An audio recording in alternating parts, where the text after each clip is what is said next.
तो हम स्टार्ट कर रहे हैं टाइट्रेशन, ठीक है। इसमें हम देखेंगे मोहर सॉल्ट और KMnO4 का टाइट्रेशन। तो ध्यान से देखिए कैसे इसको स्टार्ट करना है। सबसे पहले हम जो है एक नॉन सॉल्यूशन हमारे पास होता है, जो मोहर सॉल्ट का क्या होगा, नॉन सॉल्यूशन होगा, और हमारे पास होता है KMnO4 का अननोन सॉल्यूशन होता है, ठीक है। अब क्या करना होता है, हमें अननोन नॉन सॉल्यूशन की हेल्प से मोलैरिटी फाइंड आउट करनी होती है और उसकी स्ट्रेंथ फाइंड आउट करनी होती है, ठीक है। ये क्लास 12 का सबसे इम्पोर्टेंट प्रैक्टिकल है। नॉर्मली जब एग्जामिनर आते हैं प्रैक्टिकल लेने, तो ये वाला आपका सबसे इम्पोर्टेंट प्रैक्टिकल यही देखते हैं, ठीक है। तो यहाँ ध्यान से देखिए, सबसे पहले हम क्या करेंगे, और नॉन सॉल्यूशन की बात बाद में करेंगे, पहले हम नॉन सॉल्यूशन बनाएंगे, ठीक है ना। हम कैसे बनाते हैं, देखिए हमें क्या करना है। हमारे पास जैसे हमारे पास यहाँ पर दिया है मोहर सॉल्ट हमारे पास है बच्चों, ठीक है, और नॉन सॉल्यूशन हमें बनाना है, ठीक है। तो उसकी मोलैरिटी हमें मालूम होनी चाहिए। तो मैं क्या कर रहा हूँ, जो हमारा मोहर सॉल्ट होता है इसका फॉर्मूला ले लेता हूँ सबसे पहले, FeSO4। देखो ferrous sulphate dot ammonium sulphate होता है, नहीं दूसरा NH4 का whole twice SO4 dot 6H2O, है ना। ये मोहर सॉल्ट का फॉर्मूला है बच्चों, और इसका जो मास आता है वो 392 ग्राम होता है, ठीक है। तो इतना याद रखना है, ठीक। अब क्या करना है, सबसे पहले हमें, जैसे एग्जाम में दिया होगा कि आपको M/20 या M/40 जो मोलैरिटी है उसका आपको मोहर सॉल्ट सॉल्यूशन तैयार करना है, फिर उसके बाद टाइट्रेशन करना है। तो कैसे करते हैं, यहाँ पर अगर हमें मोलैरिटी कितनी दी है, M/20 का मतलब होता है 1/20, है ना। 1/20 का मतलब हो गया 0.05 मोल पर लीटर का हमें मोलैरिटी इसकी रखनी है, किसकी, मोहर सॉल्ट की, ठीक है। उसके बाद हमें जैसे वॉल्यूम कितना रखना है वो आप अपने अकॉर्डिंग डिसाइड कर देना, वहाँ पर दिया होता है। नॉर्मली 250 ml वॉल्यूम लिया जाता है ये बनाने के लिए, ml में वॉल्यूम लिया जाता है 250 ml, ठीक है। अब हम देखेंगे कि हमें कितना ग्राम मोहर सॉल्ट चाहिए 250 ml सॉल्यूशन बनाने के लिए मोहर सॉल्ट का, जिसमें जो मोलैरिटी होगी वो कितनी होगी, 1/20 या 1/40 भी हो सकती है। यहाँ पर आप कैलकुलेट करके निकाल लेना, ठीक है। होता क्या है, देखिए मोलैरिटी का एक फॉर्मूला होता है बच्चों। मोलैरिटी का फॉर्मूला क्या होता है, number of mole of solute divided by volume of solution in litre, ठीक है। अब हमारे पास नंबर ऑफ मोल निकालने के लिए हमें क्या करना पड़ता है, given mass WB upon molar mass of solute, यानी यहाँ पर मोहर सॉल्ट है, वॉल्यूम यहाँ पर पानी हो जाएगा, इनटू जो अगर लीटर में नहीं है, अगर ml में है तो ऊपर क्या करेंगे हम, इनटू 1000 करेंगे, यहाँ 1000 हम करेंगे ऐसे, ठीक है। इनटू यहाँ क्या है, वॉल्यूम होगा बच्चों, वॉल्यूम होगा किसमें, ml में, ठीक है। तो अब यहाँ हमें मोलैरिटी मालूम है, कितनी मोलैरिटी का बनाना है हमें, 0.25 का, ठीक है, 0.5 का, 0.5, ओके, 0.05 याद रखना इसको, या 1/20 आप बोल सकते हैं। दूसरा हमें ये निकालना है कितना हम जो है मोहर सॉल्ट ऐड करें, गिवन मास मोहर सॉल्ट का कितना ऐड करें। मोलर मास हमें मालूम है 392 ग्राम होता है बच्चों, वॉल्यूम हमें मालूम है, वॉल्यूम कितना लेना है 250 ml। तो यहाँ से आप निकाल सकते हैं। देखो कैसे निकालेंगे, सबसे पहले हम WB का फॉर्मूला लिखेंगे। WB इक्वल टू क्या हो जाएगा, ये यहाँ आ जाएगा ना, molarity into MB into volume divided by क्या हो जाएगा 1000, है ना, 1000। क्लियर हो रही बात। अब हम क्या करेंगे, देखिए यहाँ मोहर सॉल्ट का कितना मास लेना है, उसके लिए WB निकालेंगे। मोलैरिटी कितनी दी है, 0.05 दी है, इनटू ये क्या है, मोलर मास कितना होता है 392, अभी बताया मैंने, इनटू वॉल्यूम कितना लेना है हमें 250 ml लेना है, ठीक है, ml में है ये, अपॉन क्या हो जाएगा 1000।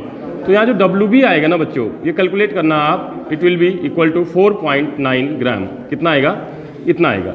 तो इसका क्या मतलब है, देखिए इसका मतलब ये होता है कि अगर हमें देखिए 250 ml 250 ml मोहर सॉल्ट का सॉल्यूशन बनाना है, तो उसमें हमें कितना ऐड करना पड़ेगा, 4.9 ग्राम आपको मोहर सॉल्ट ऐड करना पड़ेगा। तो आपका उसकी मोलैरिटी कितनी हो जाएगी, उसकी मोलैरिटी ये आ जाएगी।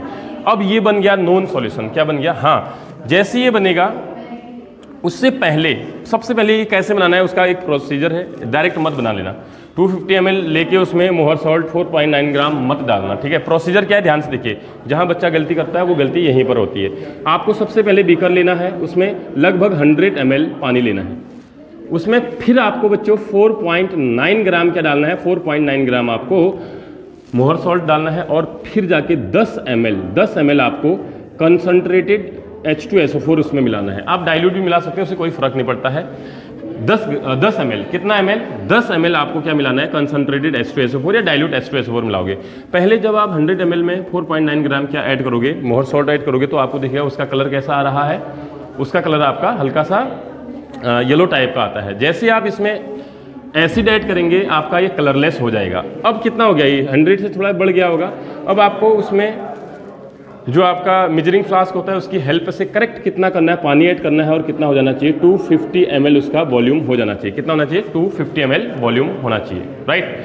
तो ये आपका तैयार है क्या? 250 ml मोहर सॉल्ट का नॉन सॉल्यूशन तैयार हो गया है, नॉन सॉल्यूशन। अब मैं आपको दिखाता हूँ कैसे बनता है।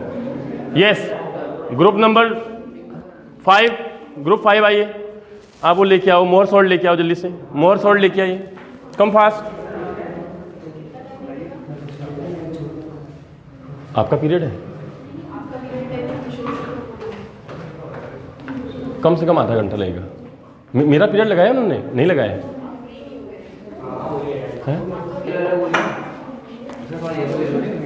येलो वाला लेके आओ।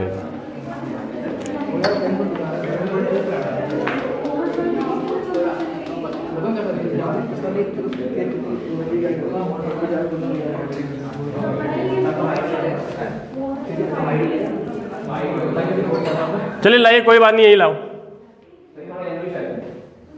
कोई बात नहीं, छोड़। तो ये हमारा जो है बन गया है 250 ml, आपका 250 ml क्या बन गया है? मोहर सॉल्ट का सॉल्यूशन बन गया है, जिसकी मोलरिटी कितनी है? मोलरिटी इसकी 0.05 मोलरिटी इसकी है, ठीक है। 250 ml में हमने इसको बनाया है, रेडी है। अब इसमें से हम क्या करेंगे? 10-10 ml, 3 बीकर में, जो 50 ml की बीकर है उसमें 10-10 ml हम क्या लेंगे? मोहर सॉल्ट लेंगे, ठीक है। और उस 10 ml में हम हर 3 बीकर में क्या ऐड करेंगे? 10-10 ml कंसनट्रेटेड H2SO4 भी ऐड करेंगे। लेके आइए बच्चों एक बार, 10-10 ml लेके आइए। तो जिसका जो ट्रांसपेरेंट है वो वाला लेके आओ, अगर किसी के पास है तो। जिसने टाइट्रेट नहीं किया है वो लेके आओ जल्दी से, एक ही लेके आओ, 10 ml वाला। हाँ, तो ऐसे करके आप जो है 10 ml क्या लेंगे? अब इसमें से जो ये 250 ml बना हुआ है, इसमें से आप 10 ml 20 ml भी ले सकते हैं, लेकिन 10 ml ले लेना आप। 10 ml आप जो है क्या लेंगे? मोहर सॉल्ट का, इससे पीपेट की हेल्प से, एक पीपेट सकर टाइप का होता है, उसकी हेल्प से आप 10 ml इसमें लेंगे मोहर सॉल्ट, ठीक है। उसके बाद आप उसमें 10 ml क्या, इसी में 10 ml, अभी इन्होंने केवल 10 ml मोहर सॉल्ट लिया हुआ है, 10 ml आप कंसनट्रेटेड H2SO4 इसमें ऐड कर देना। फिर आपको क्या करना है आगे दिखाते हैं, ठीक है, हटना। इस तरीके से ये आपका जो ब्यूरेट है, इसको ब्यूरेट बोलते हैं, और इसमें जो है अननोन सॉल्यूशन हमें दिया होता है, ये टीचर ने बना के दिया होता है, विजिबल है यहाँ पर। तो इसमें अननोन सॉल्यूशन है, ये KMnO4 इसमें फील्ड है। अब ये बताना है कि ये इसको यहाँ ये बच्चे कर भी रहे हैं, अच्छा कर रहे हैं, वेरी गुड बच्चों। तो इसको यहाँ पर रख के ड्रॉप बाय ड्रॉप, ऐसे एक एक ड्रॉप करके यहाँ रीडिंग देख लेनी है कितना है। जैसे ये अभी 26 पर है, इसको पहले रीडिंग चेक कर लेनी है, फिर ड्रॉप बाय ड्रॉप इसमें ऐड करते जाएंगे ऐसे करके, ठीक है। जैसे मैं कर रहा हूँ ऐसे बिल्कुल नहीं करना है, ड्रॉप बाय ड्रॉप करना है, एक एक ड्रॉप करके करना है, ठीक है। तो एक टाइम ऐसा आएगा कि इसका कलर आ जाएगा, क्या आएगा? कलर हल्का सा ये लाइट पिंक कलर का देगा, ठीक है, लाइट पिंक। तो इस तरीके से कलर आएगा, लाइट पिंक कलर आएगा, ऑलमोस्ट लाइट पिंक कलर आएगा, इस तरीके से लाइट पिंक कलर दिखेगा। और आपको उसके बाद रीडिंग चेक करनी है, कहाँ से कहाँ तक की जो रीडिंग है वो चेक करनी है, उसको नोट डाउन कर लेना। और सेम प्रोसीजर आपको 3 टाइम फॉलो करना है, 3 टाइम इसको आपको फॉलो करना है, ठीक है। उसके बाद आपको उस रीडिंग को चेक करना है, तीनों रीडिंग आपकी सेम आनी चाहिए, तीनों रीडिंग आपकी सेम आनी चाहिए। और जैसे ही ये एक ड्रॉप से कलर आता है, अगर आपका इनका सही है देखना, एक ड्रॉप से ये कलर गायब हो जाएगा, ठीक है। मोर सॉल्ट ये है ना, ठीक है। ऑलमोस्ट इनका थोड़ा सा इन्होंने ज़्यादा ऐड किया हुआ है, अगर ये थोड़ा सा कम ऐड करते तो इनका तुरंत जो है ये गायब हो जाता है ना।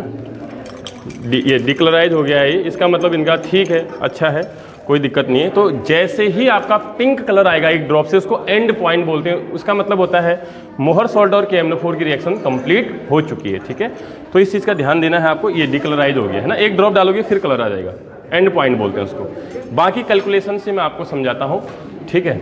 तो बच्चों अब हम इसकी रीडिंग के बारे में बात करेंगे, जो रीडिंग आती है और उसका कैलकुलेशन कैसे होता है हम डिटेल में बात करेंगे, ठीक है। तो हमने क्या किया, पहले तो हम ये देखते हैं जो हम टाइट्रेट किया था उसमें रिएक्शन इन्वॉल्व कौन सी होती है।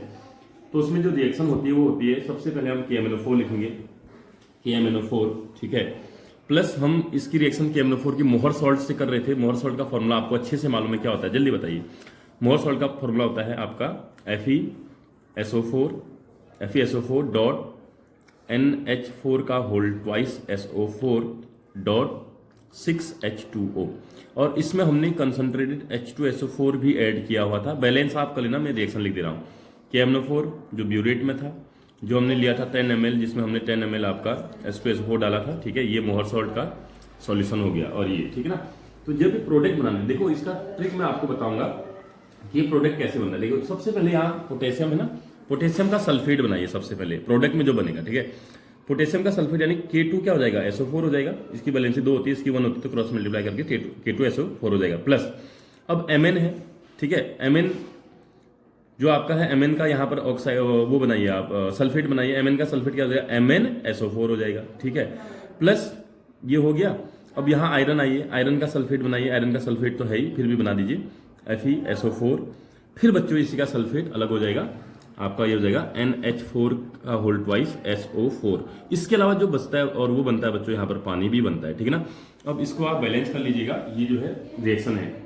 अच्छा, इसके अलावा जो है यहाँ पर आयनिक रिएक्शन हमारे लिए ज्यादा इंपॉर्टेंट होती है। तो कंप्लीट रिएक्शन है, आयनिक रिएक्शन जो है टाइट्रेशन के लिए ज्यादा इंपॉर्टेंट होती है। तो आयनिक रिएक्शन आप देखिए, आयनिक रिएक्शन में क्या हो जाएगा, MnO4 नेगेटिव हो जाएगा यहाँ से, प्लस आपका Fe2 पॉजिटिव, ठीक है, प्लस आपका ये एसिड है तो एसिड का यहाँ पर केवल H पॉजिटिव आएगा। तो ये जो है आपकी आयनिक रिएक्शन है बच्चों, यही इंपॉर्टेंट होती है। अगर एग्जामिनर पूछता है आपको ये बताना है, ठीक है ना।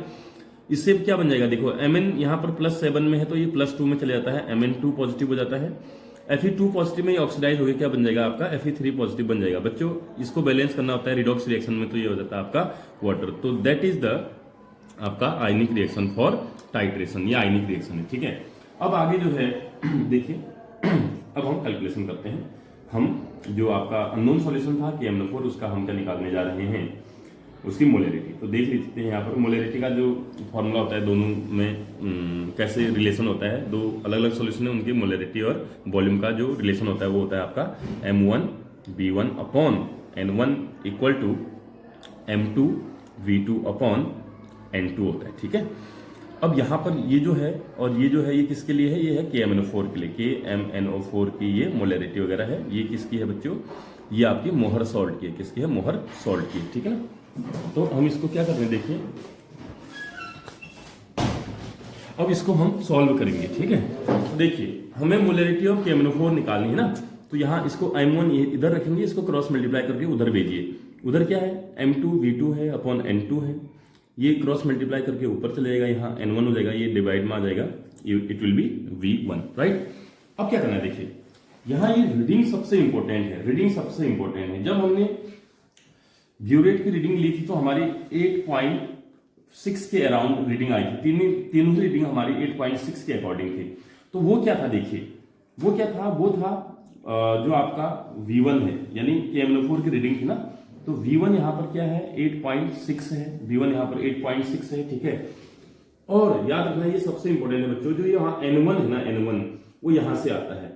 N1 का मतलब है कि Mn+7 से Mn+2 बनाने में कितने इलेक्ट्रॉन चेंज हुए, तो N1 यहाँ पर हो जाएगा, कितने हुए, 5 इलेक्ट्रॉन का यहाँ पर चेंज आया, ठीक है।